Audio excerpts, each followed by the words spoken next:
If you're struggling with depression, should you try a ketogenic diet? If you're considering that question right now, this is going to be a critical video for you to watch. Before we dive in, hit subscribe, click the link below to see just how unstoppable you are compared to 50,000 others, and stay tuned for my upcoming book, Mind Control: How to Biohack Your Mind, Weight and Immune System through Nutritional Psychology and the Hidden World of Your Gut Microbiome. As you know, ketogenic diets are all the rage right now, and you also most likely know that they've been around for over 100 years and have proved to be invaluable tools in the treatment of stubborn neurological conditions, most notably epilepsy.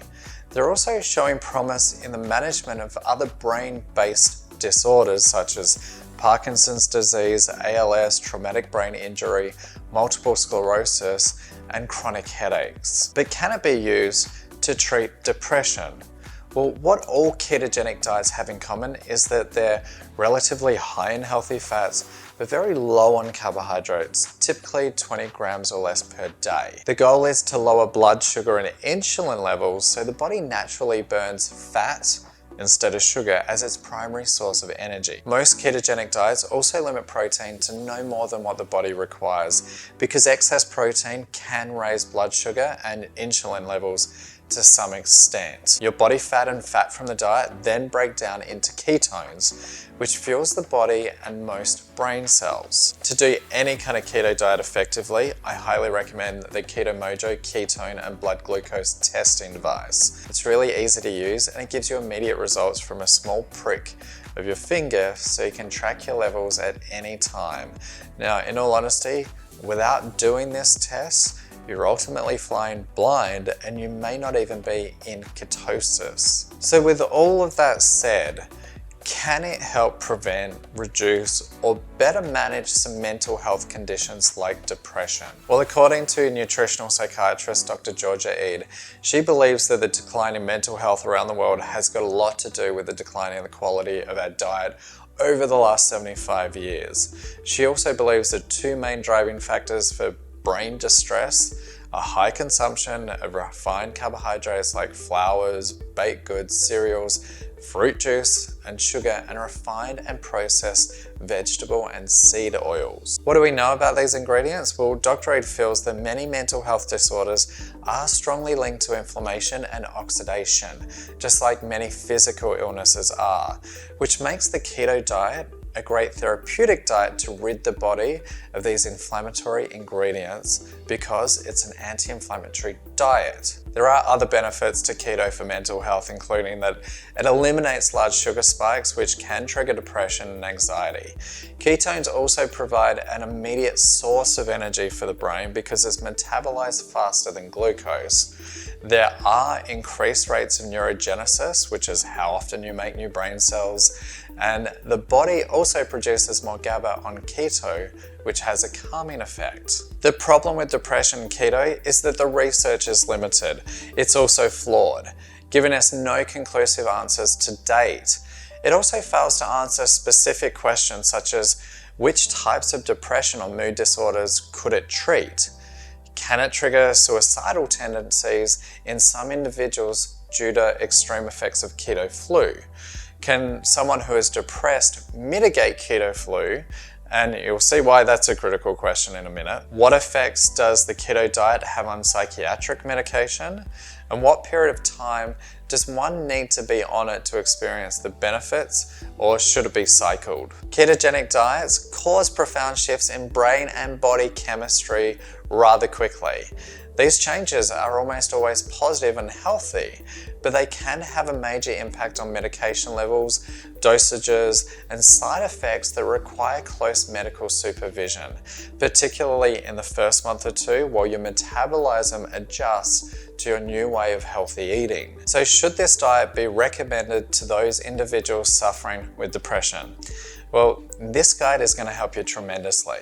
For my book Unstoppable, we initially surveyed 1,000 people and broke them down into 4 unique identity types based on biological and psychological factors, such as psychiatric symptoms, diet, gut health, exercise, carb and sugar cravings, and if they achieved their goals on a consistent basis. We've since surveyed over 50,000 to date. The 4 identities that we broke them down into are catalysts, synergists, guardians, and defenders. Catalysts are peak performers. Everything is functioning as it should. Their biological and psychological health is on point. Out of 50,000, they equate to only 6.4% of people surveyed. Then we have synergists. They're operating at 50 to 75% of their full capacity and equate to 39.9% surveyed. These 2 identity types are prime candidates for the keto diet for numerous factors. They experience less carb and sugar cravings, they exercise more frequently, and they also achieve their goals more often than not, and especially more often than our next 2 identity types. Below 50%, we have guardians and defenders. Guardians operate at 25 to 50% of their full biological and psychological capacity, while defenders operate between 0 to 25%. Defenders are a high-risk category that need care immediately. While the keto diet can have tremendous benefits for guardians and defenders, I'm not denying that whatsoever. Specifically in relation to reducing inflammation and cleaning up their diet, there are several factors at play that may exacerbate their symptoms that hasn't been researched. Defenders, who represent 6.4% of those surveyed, showed that 71% eat unhealthily, 86% crash after food, 89% have strong carb and sugar cravings, 83% suicidal thoughts within the past month, 91% make excuses often, 91% severe to mild mood swings, 95% are easily overwhelmed, and 73% are overly reliant on caffeine. Furthermore, 76% of guardians fail to achieve the goals that they set themselves, while 91% of defenders fail to achieve the goals that they set for themselves. What does this tell us about these 2 identity types? A, they have a lot working against them. B, from all indication, keto could be a great solution. We have anecdotal reports of some of our members who are defenders and guardians being hard hit by keto flu, or keto depression as some refer to it. Some have even reported that they became suicidal within the first week and their mental conditions worsened during the initial keto adaptation phase, to the point that they had to stop immediately and people around them became quickly concerned about their mental health. On the other side, we've also had synergists and catalysts who are already eating a relatively healthy diet report that they didn't even experience a keto flu and they flourished on it. Most likely because they already had a specific baseline of overall health. Keto flu is caused by the depletion of glycogens in the blood, as well as a reduction of electrolytes similar to detox effects by releasing extra stored glycogen from carbohydrates. This could exacerbate pre-existing conditions. The last thing that we want to do is for individuals who are already struggling with suicidal thoughts, intense brain fog, and fatigue, who are struggling to get through the day minute by minute, is to unintentionally amplify these feelings. While there are of course steps that one can take to minimize these side effects, over 90% of guardians and defenders already experience brain fog, thus making it incredibly hard for them to stick to the keto protocol and research specifics of the diet to mitigate these side effects. So what do guardians and defenders do? Well, first of all, more research has to be done.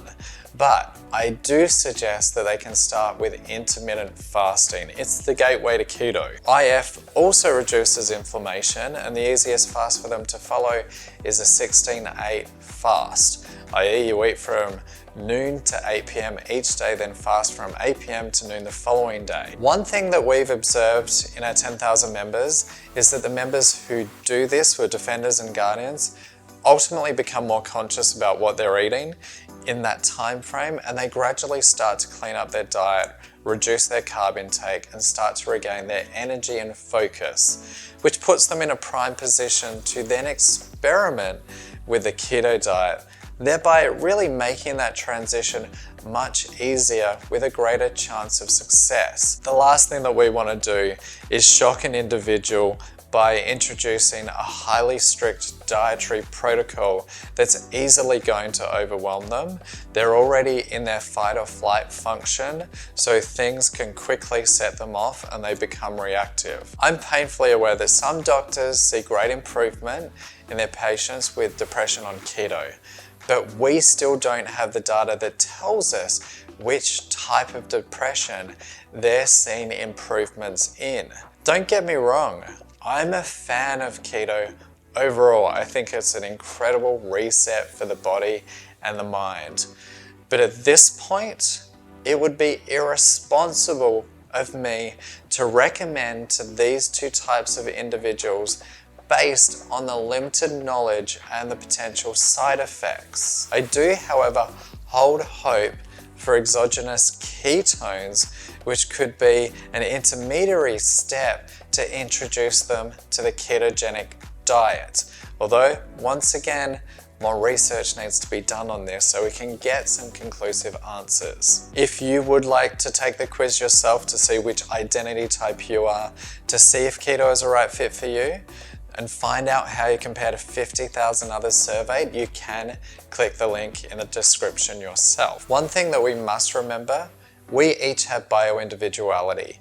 Those experiencing psychological disorders don't necessarily have the cognitive capacity to make such a dramatic shift in their lifestyle or managing the pre-existing psychological turmoil that they're already going through, while offsetting the symptoms they may experience during the adaptation phase of keto. Many who suffer from depression do so in isolation, and many don't seek help. A massive dietary change done alone in this particular state, especially when they're having suicidal thoughts, could be dangerous. They need the right guidance. Before anyone with depression tries out keto, you also want to rule out with a doctor any other possible causes of your depression, such as hormonal changes, food sensitivities, chronic pain, gut imbalances, and side effects from medication. Otherwise, you'll be treating the symptoms, not the causes that got you to where you are in the first place. I highly recommend that if you're a guardian or a defender, you consult with a functional doctor to see if it's a right fit for you and make an educated decision with the right support. Do not get caught up in all of the hype, hoping that it'll help, until we know more. So, what are your thoughts on the keto diet? Share your experience in the comments below. I'm sure I'm going to get some fiery ones. That's my guess anyway. I hope you enjoyed this video. Hit a thumbs up if you did like it, and I'll catch you again soon. Take care.